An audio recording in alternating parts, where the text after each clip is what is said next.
Now we're doing example section 3.6, examples 5 and 6. You'll start at the bottom of page 124 and turn to page 125 after that. Basically now we're doing another variation of that percent formula, so where the part equals the percent of the whole. So this variation actually is interest equals the principal times the rate times the time. So we have, this is the actual formula. Interest equals the principal times the rate times the time. So what is all this verbiage? This is new verbiage. This has to do with a lot of investing, borrowing, banking. So this is terminology from that industry. So a principal, when they say principal, that is the amount borrowed or the amount invested. So that's the whole. Times the rate. Now when they're doing simple interest, they're talking about an annual rate, okay, a yearly rate. And the time is how much time did you leave that money for them to invest in. And that's also, this time is written according to the units of yearly, okay, so we're talking about yearly. Down the road, you'll start getting into some other type of interest where they're talking about when it's not yearly. Okay, so at this point, we're talking about the time is yearly, this rate is for a yearly rate, and principal is the amount borrowed or invested, and how much they earn. If I give the bank $500 and let them have that $500 for a year, they're going to do what they can with that $500 to make money, and they're going to pay me a certain rate of interest. So at the end of the year, if I take out that $500, maybe I made $25. So I made $525. Actually, I only made $25, but I get my $500 back, my initial principal back. And I made $2,500 by letting them use my money. Okay? So that's kind of the concept a little bit with that. And so we're actually dealing, they use interest, but right now we're discussing simple interest. So we need to know that because we'll get down to some other types of interest. So we're talking about simple interest. And looking at example 5, it says Christopher had 2 accounts. He invested the same amount in both those accounts. And one of the accounts was earning a 5% interest and the other was earning 7% interest. At the end of the year, he had earned $36 interest. Okay, so what they're doing, or they're getting you to do, is to try to do a little chart.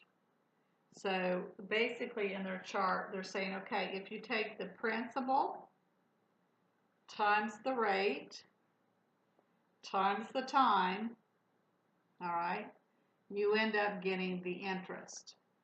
So what they're doing here is, and this is kind of, I'll just do my equals here. They're doing this for a chart. All right. And so now we're just going to plug in what we know. Okay, well, we know that he had two investments, right? And they same amount. So let's say he deposited $500.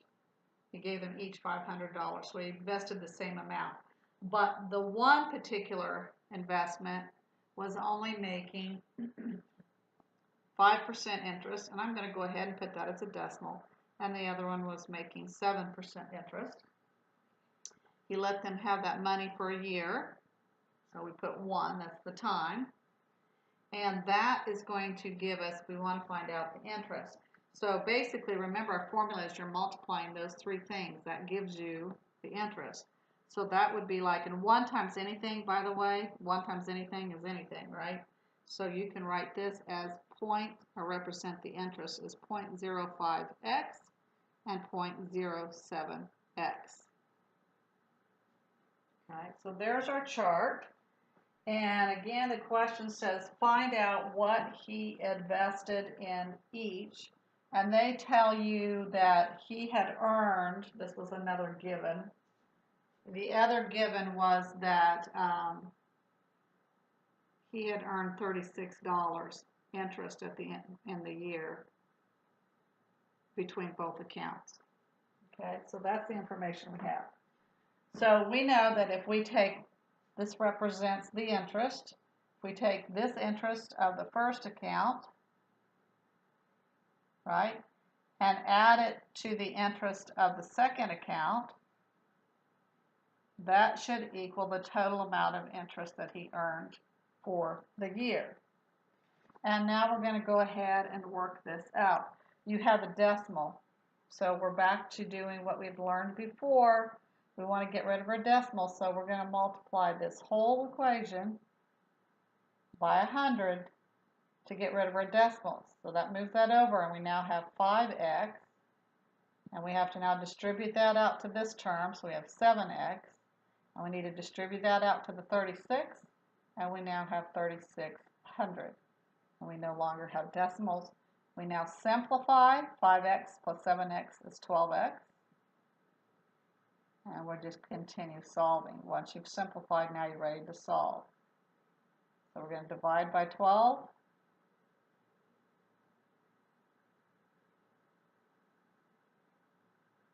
So x equals $300.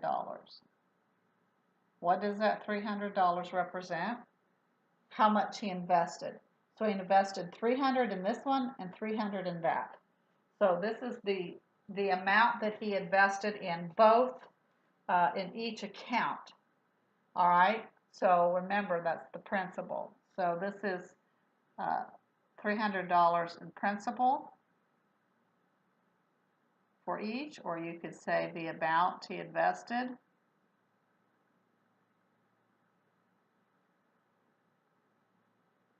And that's what he invested in each account.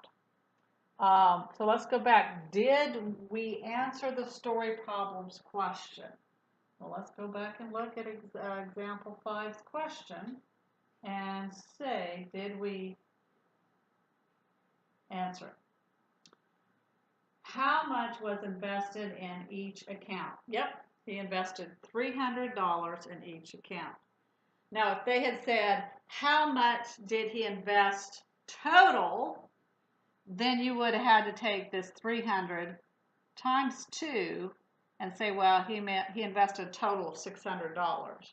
And actually, for a total of $600, he only made $36. Okay, but I'd rather make a penny here and there than lose and borrow and lose a penny. Okay, so that's example 5. Let's look now at example 6. We're going to have kind of a similar thing here. We're going to have the same chart.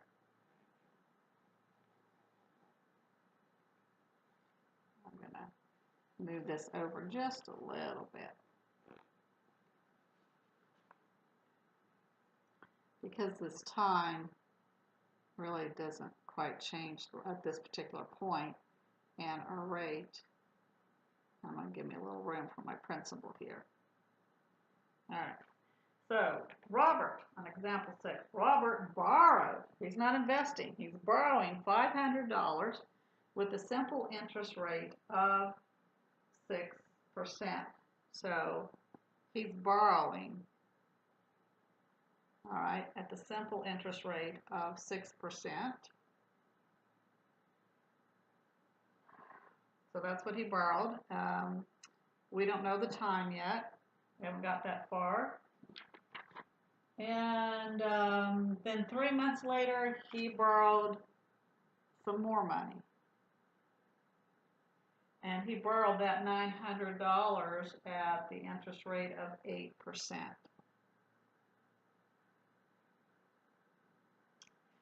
And then he went and he paid them off. He's not making money. He's paying them off. So he paid them all back. And by the time he paid them all back,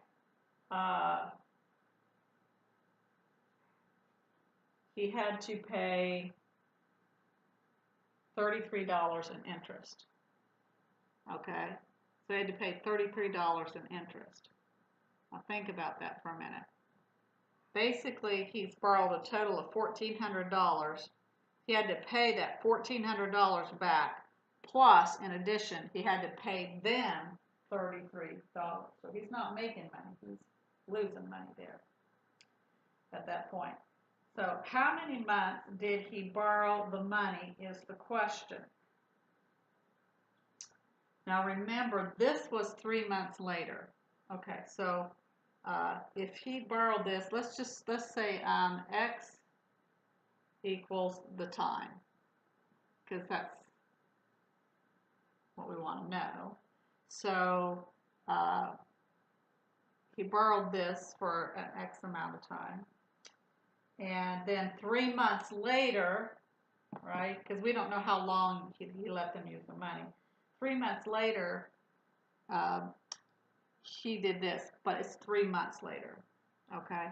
So basically, we're saying X minus the 3 months, but remember, this X is written in years. So you've got to ask yourself, how do I make 3 months represent a year? Well, 3 months represented or converted to a year is the same thing as 3 out of 12, because there's 12 months in a year. And that reduces down to 1/4, which can be written as a decimal 0.25. So basically, it's the same amount of time, only he had it the same amount of time except for minus the 3 months. So this expression represents how long he let them use that money. So now that we know how we got this, we can now write what our interest how we can write our interest. This expression here is going to be 900 times 0.08 times the time, which was represented by X minus 0.25. That's our PRT. This one here is 500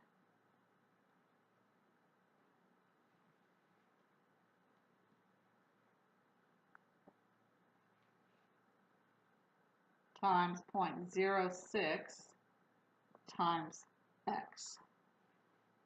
X being the time, and remember 3 months is the same thing as 3 over 12, 14.25. So erase that, I'm going to put that back. What else do we know? Okay, so we can find out what the interest for both of these together is that he got on interest was $33. So, and I'm going to, they say interest is, I'm going to write this PRT equals I, because this is actually the direction in which I'm writing this. So we had this interest, so we're going to take the 500, that expression, add it to this interest,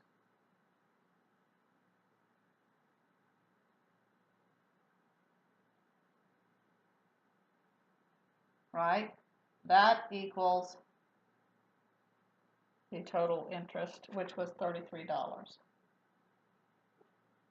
Right? I gotta make sure you can all see that on the board.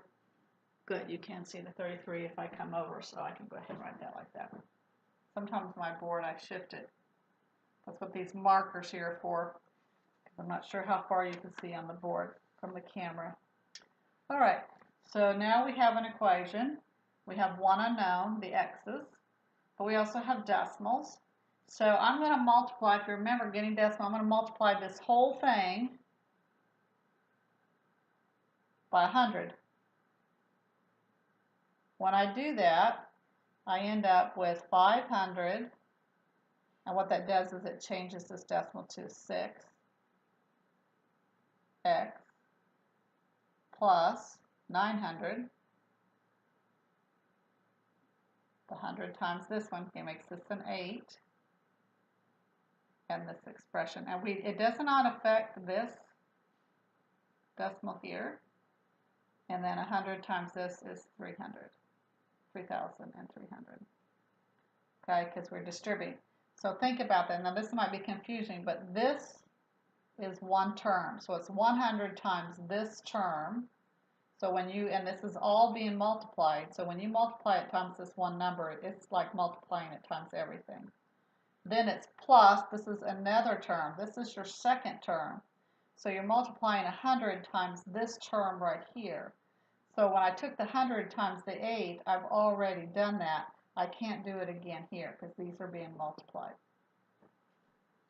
So that might be a common mistake that someone might make, is they might convert that 0.25, and that's not the case. Now we're going to go ahead, and we can't solve yet. We've got to simplify. Well, 500 times 6 is 3,000 x. Guess I could write that bigger. Okay. Plus, this gives me 7,200 times this x minus 0.25 equals 3,300. Remember, I'm doing the multiplication going from left to right, multiplication or division from left to right. It's still our basic pre-algebra rules. And now I have to look at the grouping symbol. I can't do anything in the grouping symbol, but I can still have a multiplication problem here, so I can distribute. So now I'm going to distribute.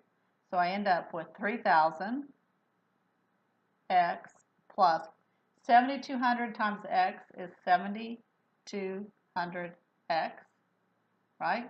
And then 7,200 times that negative, it's a negative, by the way, 0.25 gives me a negative 1,800 equals 3,300. Now, make this a plus minus. And now we have 3,000 x and 7,200 x. We can add those together. And when we do that, we get 10,200 x plus a negative 1,800 equals 3,300. Subtract, or in this case they're subtracting, so we're going to add, right? Because now we're ready to solve. We can't do anything else as far as simplifying goes. So that gives me 0. This gives me 5,100. And I still have my 10,200x. Right? Now I'm going to divide both sides by this 10,200. And so what that's going to end up giving me is something like this. I'm going to skip a step here. I think you're ready for that. Or writing. And you divide that out, and you actually get 0.5. And this is written in years. Remember, we converted everything to years. But what is 0.5? 0.5 is the same thing as 1/2, right? Isn't 0.5 same thing as 1/2? Okay, and a half of a year, what is a half of a year? A half of a year is the same thing as 6 months, right? So what I could do then is say, convert this and say 6 months. So he just borrowed the money for 6 months. He was able to pay them back in 6 months. But did that answer the question? Well, let's go back and look. He paid them back in 6 months. The question says, how many months did he borrow each amount? Well, this X represented the first one. So you're going to basically, for your answer here, you're going to say that he borrowed $500 for 6 months. And he borrowed $900 for, well, that's 600, or excuse me, that's 6 months, right? And they told you that he borrowed this 3 months later. Remember that 0.25 represents 3 months? Then he only had borrowed this one for 3 months. Okay? So now this is the answer that they are looking for. So you have to always go back and ask, did you answer what they were looking for. All right, I'm going to give you now 2 practice problems that you'll be setting up in the same manner. All right.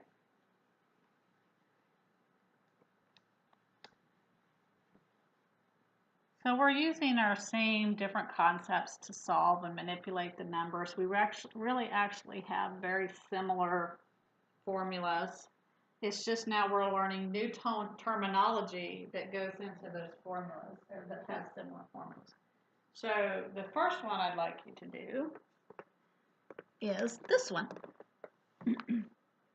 This practice problem. It says, after a year, Philip earned excuse me, $148 interest on 2 CDs. That's certificate deposits. So basically, he's investing. If you don't know what certificate deposit is, you can always look it up. It's not necessary that you know at this time, but if you're curious, go ahead. So he earned $148 interest on them. 5% was the rate on one of the CDs, and 4% interest rate was on the other CD. The question they're asking is, how much did he earn on each CD? All right, so go ahead and pause that and work that problem, and then come back and let me know if we need to work it, So we're going to start off here with our little chart. And so your answer should have been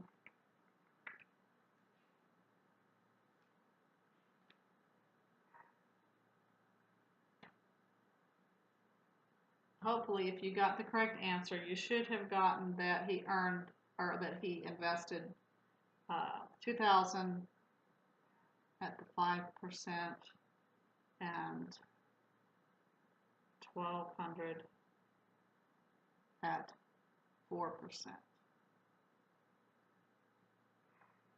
So let's look at it. We got our chart. We got our principal, our rate, our time equals interest.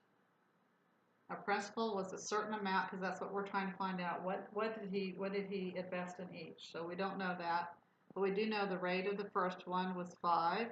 We do know the time was for a year. So this is going to be represented as 0.05x, right?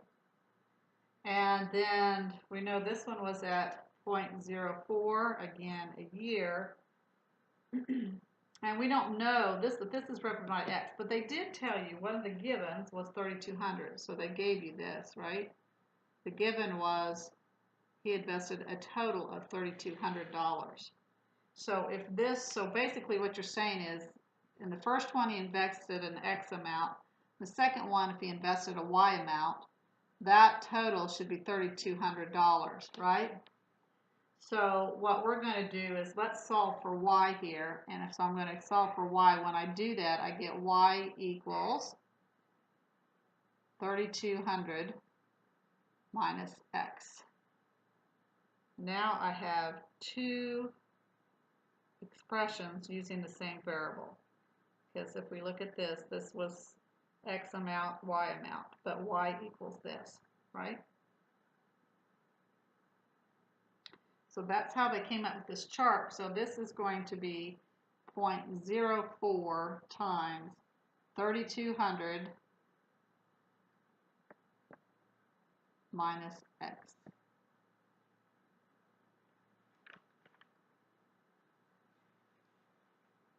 Now we're going to go ahead and solve our problem, or set up a problem to solve.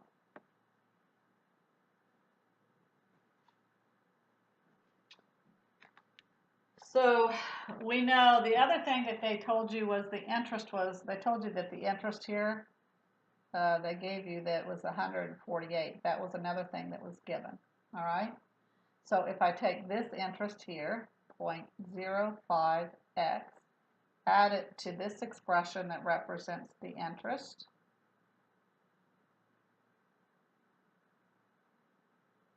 that should equals the 148.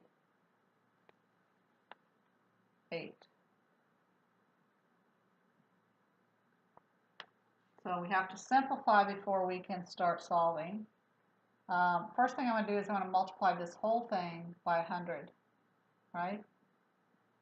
So this gives me 5x plus 4 times 3200 minus x. And then if you take this times 100, don't forget that sometimes that's a mistake. We forget to do the other side of the equal sign. Yeah, you're changing the value. Remember, you got to keep that balance. So what you do to the left, you got to do to the right. Got to keep that balance. All right. We can simplify again. We can distribute this 4 out. So we're going to end up with 5x plus 4 times 3200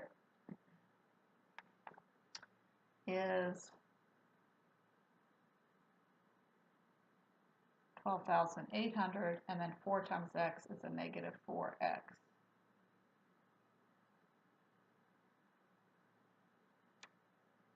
Now 5x minus 4x, make that a plus minus, then you can go out of order. So 5x minus 4x is x, 1x, plus 12,800. Subtract both sides, right?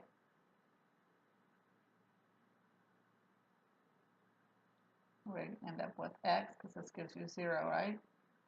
So we end up with x equals 2,000. What does x represent? X represented the amount that he invested at 5%. So he invested $2,000 at 5%. So that's how much he did at 5%. But now we need to know how much did he invest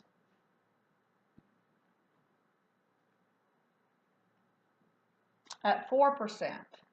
So what we have to do then is we have to take the 3,200, subtract 2,000, and we get 1,200. So he invested 1,200 at 4%. All right, that is practice 7. Let's look now at practice 8. The next problem.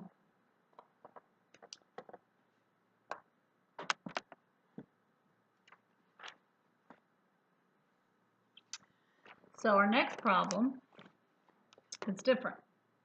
It says, Catherine invested the same amount, that's key there. On that other one, he invested different amounts. This one, he invested the same amount on 2 accounts, one at 3% and the other at 6%. She received $99 interest total at the end of the year. How much did she originally invest? Okay, for each of them. Let me see if it's for each of them. But how much did she invest? So let's look at the information that we know and work that problem.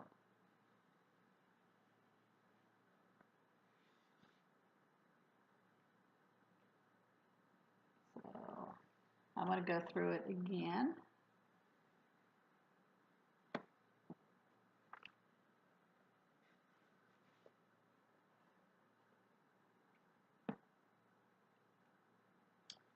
What do we know? I want to go back and look at that problem too while you are working that problem to make sure that I have. How much did she originally invest in each account? She wants in each account. I thought so. Originally invest in each. So I'm going to change that question there. All right. So we know that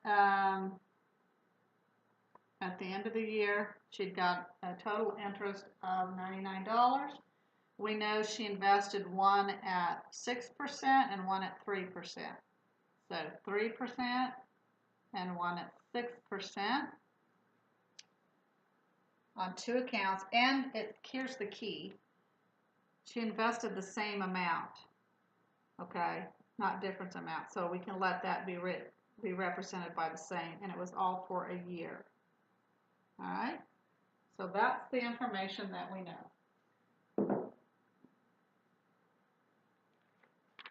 By the way, you should have gotten an answer of $1,100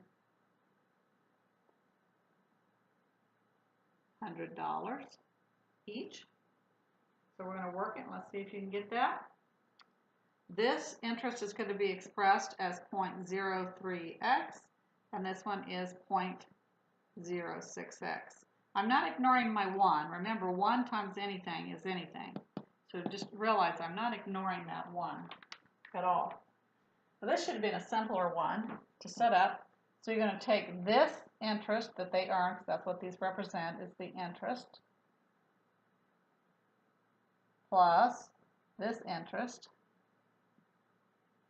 And that should total the amount that she said she got, which was $99. We're going to go ahead and now solve for x. You're going to multiply everything by 100.